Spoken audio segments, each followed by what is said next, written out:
আপনি কি কোনো সম্পর্কে জড়িয়ে পড়েছেন যেটা মনে হয় খুব গভীর কিন্তু একই সঙ্গে খুব কষ্টদায়ক? তাহলে এটা হতে পারে এটি একটি কার্মিক সম্পর্ক অথবা টুইন ফ্লেম সম্পর্ক। আজ আমরা জানবো কার্মিক সম্পর্ক আর টুইন ফ্লেম সম্পর্কের মধ্যে পার্থক্যটি ঠিক কী। প্রথমেই চলে আসি কার্মিক সম্পর্কে। কার্মিক সম্পর্ক হলো এটি আগের জন্মের অসম্পূর্ণ কর্মার ফল হিসেবে আমরা ধরতে পারি। শুরুতেই আকর্ষণ প্রবল হয়, তবে এরপর আসে ঝগড়া, আবেগের উথাল পাথাল, নানান রকম টানাপোড়েন। আপনি বারবার সেই সম্পর্কে ফিরতে চান কিন্তু কিছুতেই শান্তি খুঁজে পান না।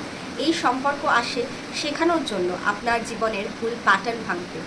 এই সম্পর্কের উদ্দেশ্য শিক্ষা ও আত্ম উন্নতির পথ খুলে দেওয়া।